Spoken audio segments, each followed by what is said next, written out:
Do you really know what you're serving in your pet's bowl?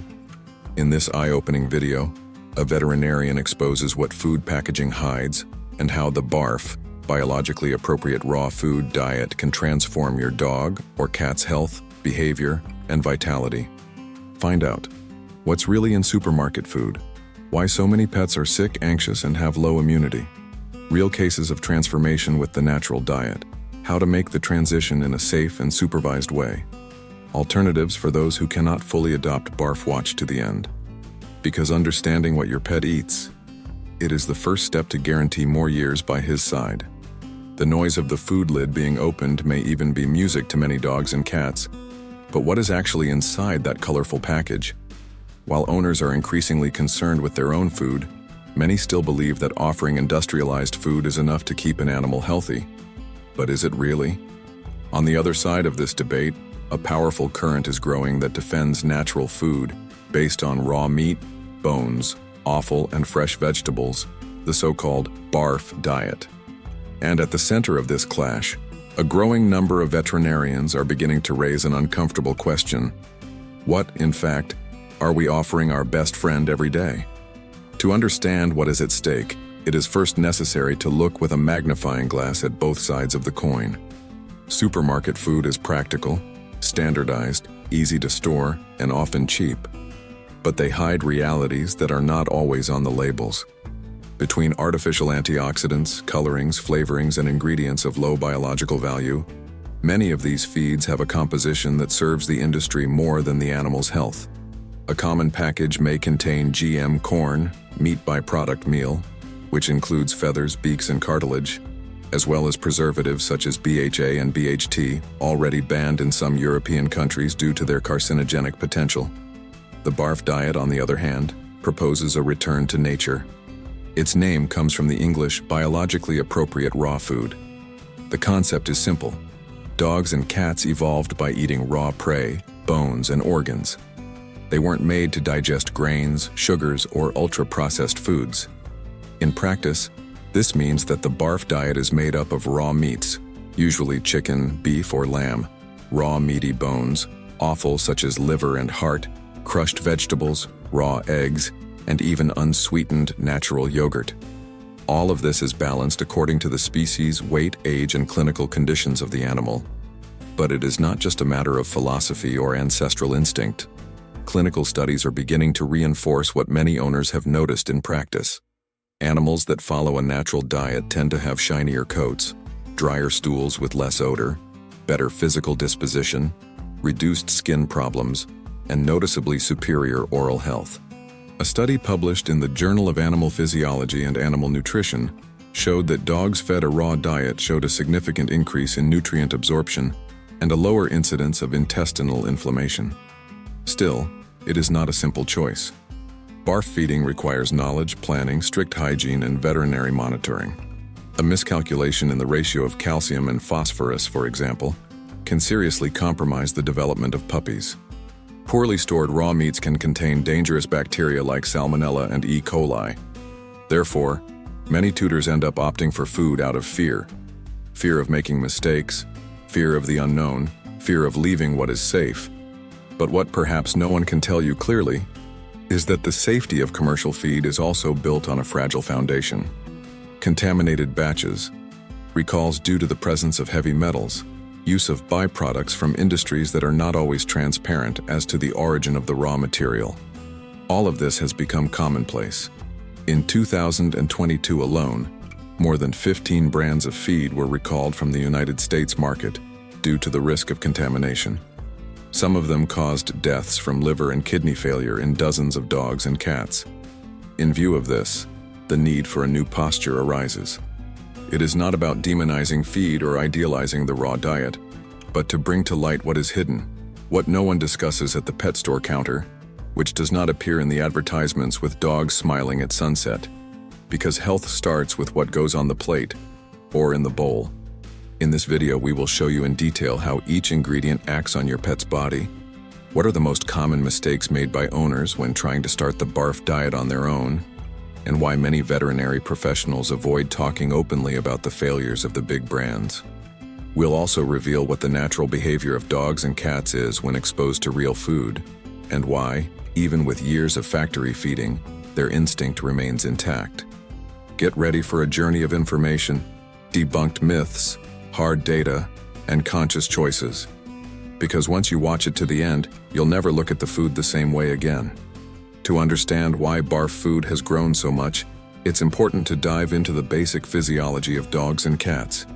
Dogs, although domesticated thousands of years ago, still retain more than 85% of their digestive structure similar to that of wolves. Its teeth are geared for tearing, not grinding. Its stomach is extremely acidic with a pH between 1 and 2, capable of dealing with bacteria present in raw meats much more effectively than the human body. Cats, on the other hand, are obligate predators by nature, have even less tolerance for carbohydrates. They don't need them to survive. Your body was shaped to metabolize proteins and fats of animal origin. However, when analyzing the ingredients of most commercial feeds available on the market, one finds just the opposite: a very high load of corn, soybeans, wheat, and byproducts. This raises an uncomfortable question: why then do these foods continue to be the best sellers? The answer goes through economics, marketing, and industrial standardization. Grains are cheaper than meat, easier to store and handle on a large scale. When processed under high temperatures, they become a moldable dough, with a homogeneous appearance, easy to color, flavor, and sell. The problem is that in this process, a large part of the natural nutrients are lost, requiring the subsequent addition of synthetic vitamins and minerals. That is, the food is depleted first, and then artificially enriched to try to compensate for what was destroyed along the way. The BARF diet, on the other hand, goes in the opposite direction. It preserves natural enzymes, essential amino acids, and high-quality fats because it does not undergo extrusion or aggressive cooking processes. In addition, it provides something fundamental: variety. A dog that consumes, throughout the week, different cuts of meat, offal, vegetables, and eggs receives more complete and natural nutritional stimuli. Your body responds with greater vitality, more balanced immunity, and less accumulated toxic load. Of course, this is not to say that the natural diet is perfect. Many beginner tutors make serious mistakes.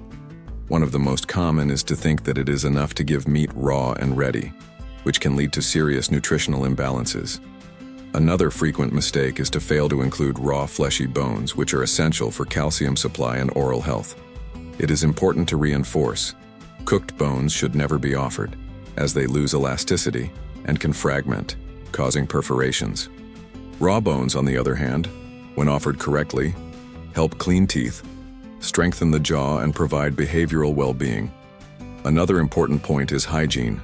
The BARF diet requires care with handling, refrigeration, and exposure time. But these risks are not much different from preparing any raw meat for humans. It is necessary to have a freezer, planning, and, above all, guidance from a professional who understands the natural diet in a complete way. Therefore, today, there are already veterinarians specializing in functional and natural nutrition, as well as companies that produce frozen kits with a balanced BARF diet, facilitating the routine of urban tutors. However, even with so many alternatives, fear still dominates the collective imagination, and it is not by chance. For decades, the industry has invested heavily in disinformation campaigns, associating any type of homemade food with diseases, contamination, and nutritional imbalance. An entire generation of tutors was taught to blindly trust the colored packages, without questioning what was behind it. Today, with the advancement of research and access to information, this paradigm is beginning to crumble. Veterinarians who were previously hesitant to recommend the natural diet are now deeply studying its benefits. Universities are beginning to open space for discussions about evolutionary nutrition, and pet owners who have seen drastic changes in their pet's health become ardent advocates of this approach. Because the transformation does not only happen in the dog's or cat's body, the change of gaze also transforms the relationship between owner and animal, creating a deeper connection based on real care and conscious responsibility. The question that remains is, if what we offer every day defines the future of our pet's health, why continue to trust in something that we cannot even recognize as food? The backstage of the feed industry reveals a sophisticated but non-transparent system. While the commercials show green fields, happy dogs, and colorful bowls, the reality of the factories is quite different. Feed production involves the use of ingredients classified as human, non-food grade. In practical terms, this includes byproducts that would not be accepted for consumption in restaurants, supermarkets, or even human-oriented industrial kitchens. What is left, however, gains new life when mixed, extruded, flavored, and packaged. And with a beautiful label, it's easily sold as premium. In many countries, regulations allow pet food packaging to hide critical details. For example, the term meat and bone meal may seem harmless, but in practice, it includes remains from slaughterhouses such as tendons, cartilage, beaks, feathers, and even tissues of uncertain origin. The absence of specification on the label, meat meal instead of chicken meal, can hide a mixture of several species. And in extreme cases, there are records of contamination with pentobarbital, a sedative used in animal euthanasia, indicating that animal remains from kennels and clinics have also been processed, especially in low-cost feed. Meanwhile, the BARF diet, even with its challenges, presents a much higher level of control in the hands of the owner. He is the one who chooses the cut of meat, checks the origin of the eggs, washes the vegetables. Supervision is straightforward. There are no intermediaries or unknown processes. And this completely changes the way trust is built in what is offered to the animal on a daily basis. Food also impacts behavior. Recent studies indicate that dogs that consume food with a high content of processed carbohydrates have higher levels of fluctuating glucose and insulin variations, which can generate mood swings, lethargy, or agitation. In addition, ultra-processed foods interfere with the gut microbiota, the set of bacteria that lives in the intestine and is directly linked to the immune system and emotional balance. Dogs fed with a natural diet tend to have a lower incidence of anxiety, fewer obsessive behaviors, and greater ease of concentration in training. Cats, in turn, show more willingness to hunt, play, and interact with the environment. Diet is not just a nutritional factor, it is a behavioral factor, and ultimately an emotional factor. Offering live, fresh, real food is also a form of deep communication between tutor and animal. It is the time to prepare something carefully, to observe the reaction to the food, to notice subtle changes that only those who love recognize. The sparkle in the eyes, the tail that swings differently, the purr longer and more relaxed. It is important to emphasize that not all food is the same. There are brands with more transparent processes, selected ingredients, and strict technical monitoring. But the problem is generalization. Most supermarket food does not fit this standard, and even some premium lines use marketing strategies to appear healthier than they really are. Terms like natural, with real meat, or without artificial preservatives don't necessarily mean a biologically adequate food. Often these elements are only present in small amounts, and the bulk of the composition remains based on low-quality ingredients. The truth that no one tells you is that what should be simple, feeding your animal well, has been transformed into a complex system, which profits from ignorance and fear.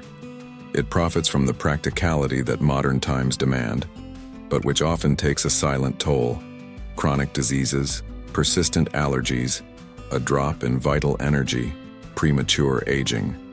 Veterinarians from different regions have reported a curious pattern. Tutors who, after years of using industrialized feed, begin to question the behavior, health, and premature aging of their animals. Many report persistent itching, excessive hair loss, stools with a strong odor and exaggerated volume, as well as recurrent episodes of vomiting or diarrhea with no apparent cause. These reports accumulate in clinics, forums, and social networks, and end up being the starting point for significant changes. In several cases, the simple transition to a balanced, natural diet resulted in visible transformations in a few weeks. A documented example is the case of a French bulldog named Paco. For years, Paco suffered from dermatitis, ear infections, and constant flatulence. His owner tried several types of food, including the so-called hypoallergenic, without success. It was only after the introduction of the BARF diet, under veterinary supervision, that the symptoms began to disappear. In 2 months, Paco already had a shinier coat, a smaller volume of feces, and a calmer behavior. Within 6 months, the infections had completely ceased, and the dog appeared rejuvenated. Another emblematic case involved an elderly cat named Luma, diagnosed with early-stage kidney failure. The veterinarian in charge proposed the inclusion of cooked natural foods specific for renal support, with adequate supplementation. Instead of following a standard industrialized diet for kidney disease, they opted for a personalized diet, with highly digestible protein, antioxidant-rich vegetables, and strict phosphorus control. The result was surprising. Within 3 months, the tests showed improvement in the markers, and Luma's behavior became more active, curious, and affectionate. The key to success lies in the gradual and well-guided transition. Radically changing the diet of an animal that has been accustomed to feed for years can cause gastrointestinal discomfort.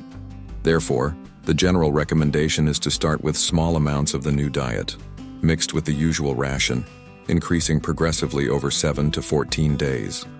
During this period, it is essential to observe behavior, stool, appetite, and hydration.